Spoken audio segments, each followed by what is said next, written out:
We're here to talk to you about surrogacy in the UK.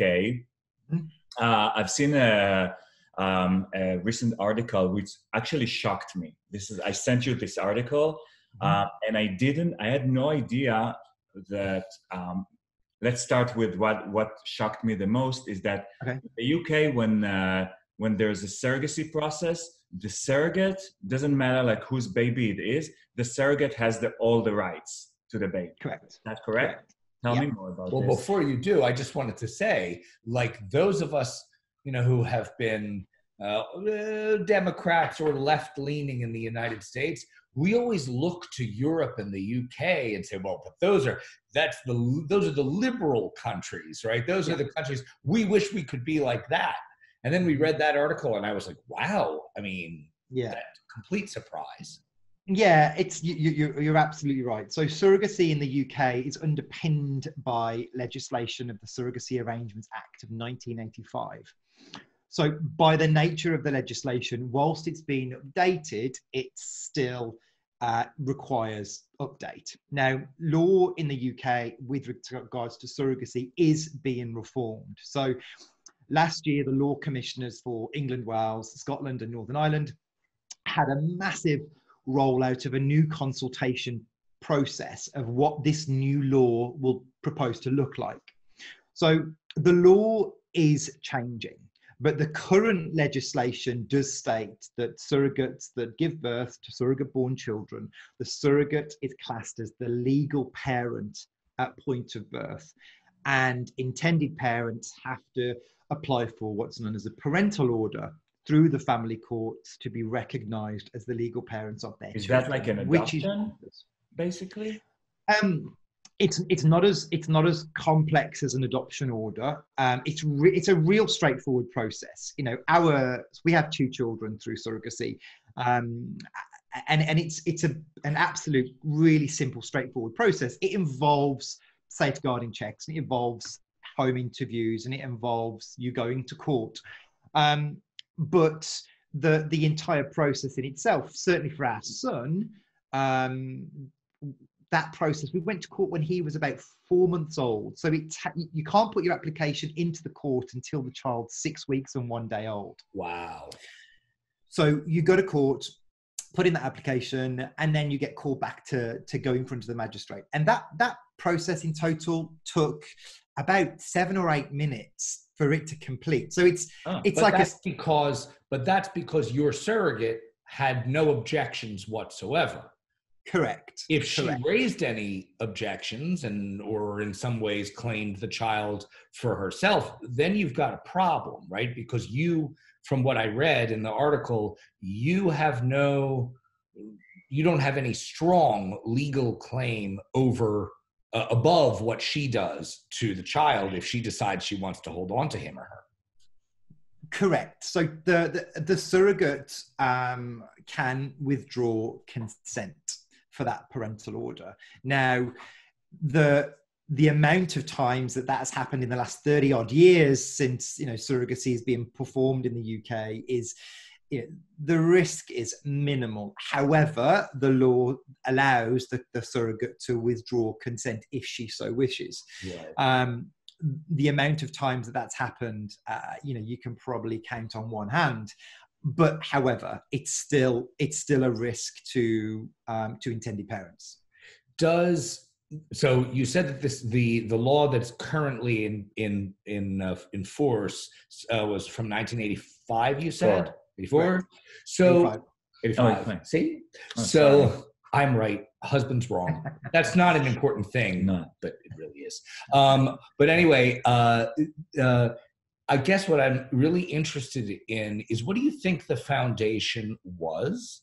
And, considering that politics in both the United States and the UK has sort of swung back and forth a little bit on a conservative and liberal basis, how much of this law has to do with straight relationships, and does any of it have to do with gay relationships? Meaning, is any of the consideration that went into it in the 1980s and that might go into the new laws about gay couples? Mm-hmm. So when the law was first produced back in 1985, we had a horrendous piece of legislation that was also about in the 80s, which was called Section 28, which was incredibly homophobic and was preventing a whole ton of stuff. You know, one of them for schools not being allowed to talk about homosexuality being one of them. So when the law, or when the Arrangements Act of 1985 was first produced, it probably wasn't very inclusive. In fact, it was only until I think it was 2010 when gay men could apply for a parental order to a child born through surrogacy in the UK. Oh, interesting. So that came much, much later. And then in 2019, in January, single men and women could apply for a parental order. So whilst the law still needs reforming, it has been updated along the way. So it's far more inclusive than what it was. I think the rising pattern of same-sex male IPs and same-sex male couples having surrogacy in the UK has grown massively. It's one of the fastest growing fertility treatments here in the UK. Despite the laws, I mean, they're not afraid that this will happen.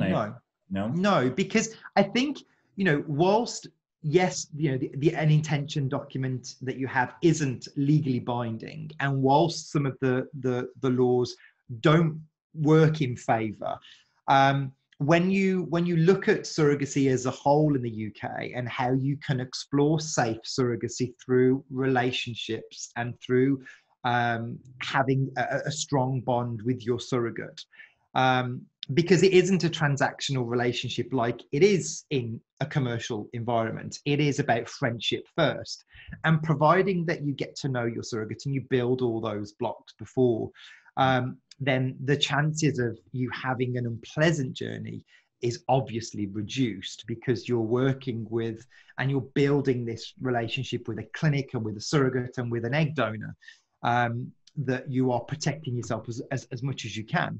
Right, the unpleasantness will start at birth, but that's a yes. Yeah, totally different story. One more question that I think is probably unrelated or off to the side, but listeners may want to know.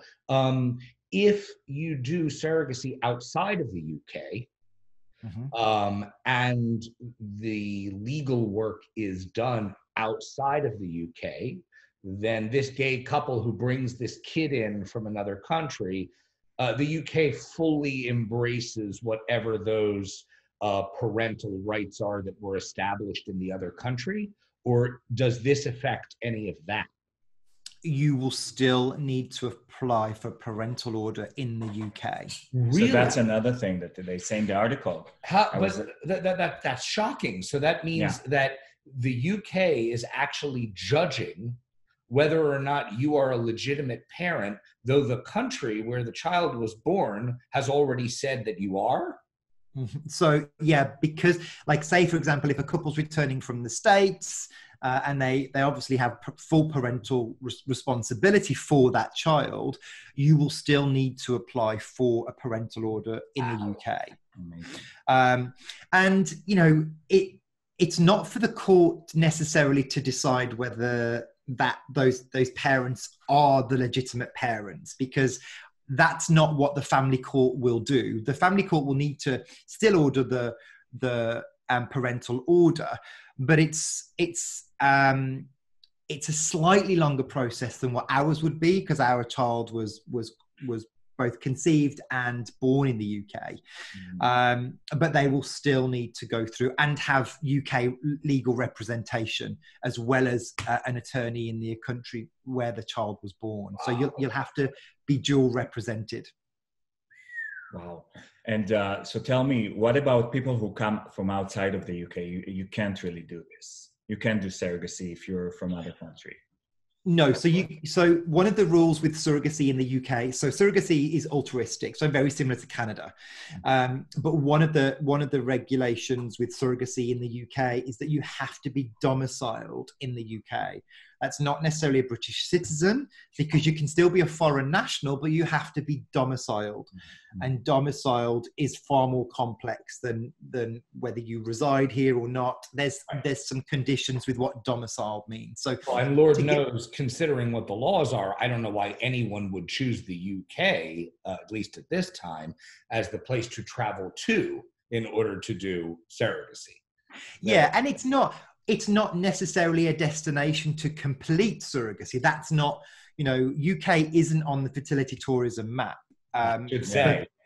For the reason of, it's very much UK intended parents that explore fertility treatment here. Whilst we've got some of the best fertility treatments in the world, and where fertility treatment and IVF was, created, in terms of the family building for fertility clinics using it as a surrogacy center, that's not what we're currently set up to do. Got it. Michael, you serve as a consultant and you help gay couples and singles with their surrogacy journey, right? So have you, with all of the people that you have met, have you ran into this story where the surrogate actually didn't want to give the baby at the end?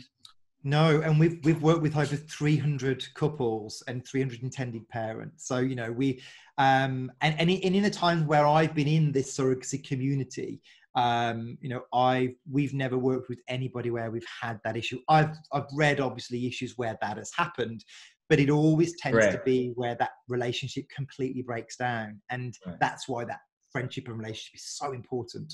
Yes. Michael, thank you so much for joining and talking to us today. I have to ask you, just because you're in England, what do you think about the new Kylie Minogue single? I love it. I love it. Isn't it great, right?